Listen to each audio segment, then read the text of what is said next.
How to Hustle and Win by Supreme Understanding, Chapter 3. Quiz 1. Identify and ideas. Number 1. When things go wrong, A. Find someone to blame. B. Pray for help. C. Feel miserable. Or D. Get to work on fixing them. Number 2. If I was lost in a foreign country, I would A. Look for someone who speaks English and ask them for directions. B. Look to the sky for a sign. C. Be nervous as hell. D. Find a map and figure it out. Find a map and figure out where I am. Number 3. If I am behind on my bills, I usually A. Have someone who will who will lend me some money. B. Wait for some money to come in. C. Get really jealous of people with money. D. Find a way to make some money. Number 4.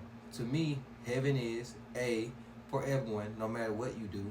B. God's reward for me being faithful. C. The only place I find happiness. D. What I make it. Number 5. Racism is A. What keeps me from being successful. B. God's test for black people. C. A thing of the past. D. A evil we must continue to fight. Number 6. If I could fly, I would A. Steal everything I could and always get away. B. Go up and meet God. C. Kill everyone who ever did me wrong. D. Explore the world. Number 7. I got this book because I A. Was told it was a good book. B. Need to find myself. C. Liked how the cover looked. D. Thought the information would be useful. Explanation, because this is gonna just show you why you chose the answer you chose and who you are because of what you chose. Explanation. Take a look at how you answer the questions and see which letter you pick more than the others.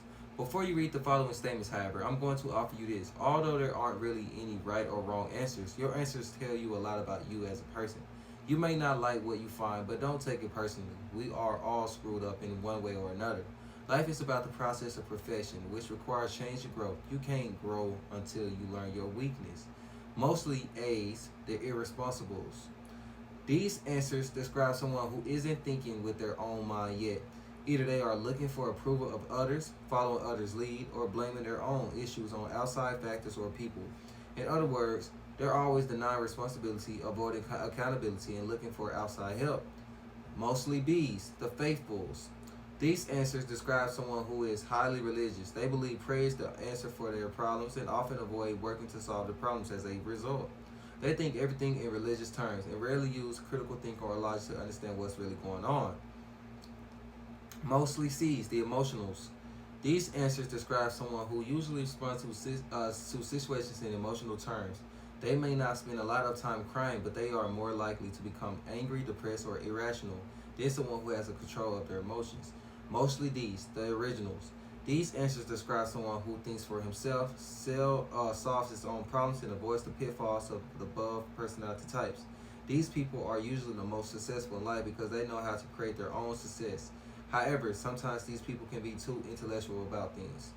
Sound accurate? Maybe, maybe not. Realistically, you can't be defined by 7 questions, but I want you to learn about personality types and behaviors they produce. Even when someone doesn't apply to you, even if something doesn't apply to you, you should be able to learn from it. After all, you may be running with a bunch of irresponsibles without realizing it. Just think if you ever get into some trouble with one of these, guess who's going to snitch on you? Dang, that's true. The first principle, mind over matter, means be aware. Examine what you know and how you know it. Know who you are and where you're going. What you'll learn. How dirty the game is and how to hustle your way out of it. How to go legit and get rich. How school and learning aren't the same and which one you need. How to avoid being scammed, used, or taken advantage of. Who can blame when things go wrong? Who can we blame when things go wrong? Where the new black leadership can be found. What any man must do to survive and become successful. When to stick to your guns and when to compromise. How slavery really went down and why it matters. Which mental illness the people around you might have. Who is black and who is not and who cares. 3 kilos of Colombian coke. Carlos and Ray had sent word through some associates that some big-time drug dealers were going to be in Kansas City, Missouri, and we were looking for a buyer. But they weren't interested in meeting with any small-time hand-to-hand nickel and dimers. They had big weight and were trying to unload it fast, but only if the price was right. Before long, word came back. They had a buyer. Carlos and Ray drove out to Kansas City and set up shop in a motel room on the outskirts of the city. Carlos with his coarse hair slicked back in a ponytail, and the both of them wearing linen suits. They looked like foreigners. When the Kansas City boys showed up, they were four deep, and the two in the back were almost certainly carrying big heat. Ray, speaking with a Cuban accent, played the role of the representative and translated for the wait man, Carlos, who spoke only Spanish. Still, Carlos' gruff demeanor was hard to miss, and it appeared that at any moment he would cancel the deal. The Kansas City boys were big-time pushers, but they were a drought on cocaine. They had seriously slowed down their operations as of late. The drought worked out in Carlos and Ray's favor. On the other hand, they were about to demand a ridiculously high price for the 3 kilos of powder they said they brought from Colombia by the way of Cuba. Ray explained that the prices were high because of the cost of transporting during a time of increased surveillance, and several of the fishing boats they employed in shipping across the waters had been intercepted, resulting in significant losses. The boys weren't convinced. Carlos appeared furious. He began yelling at Ray in Spanish, and Ray unsuccessfully attempted to calm him down. Finally, the head of the Kansas City unit intervened. All right, tell him to cool out. Let us sample this shit first, and then we'll decide. If it's some high-grade Colombian shit, we'll fuck with you. Ray said one of the bricks on top of the towel in the motel dresser pulled out a small knife. One of their guys cut a small hole into the brick and scooped out some of the powder with the tip of the knife. He tasted it. The deal was sealed. The Kansas City boys handed over a small duffel bag containing $60,000, and they left promptly to get to work. Unfortunately, there wouldn't be much work for them to do. Turns out they'd been stuck with 3 bricks full of newspaper. There was an ounce of coke stuffed in the corner of one. You gotta think so fucking smart. $60,000 for fucking newspaper. Carlos and Ray were laughing their asses off on the drive home. The lesson, like the runner who isn't listening when the starter pistol is fired. Those who don't pay attention in life are the first to lose. I was told that knowledge means to look, listen, observe, and respect. I was also taught that knowledge was the foundation of everything in essence. It seems simple, but what can you do if you don't know shit? If you want to do something, do it well. You need to do the knowledge. So how observant are you? It is impossible for a man to be cheated by anyone but himself. Ralph Waldo Emerson.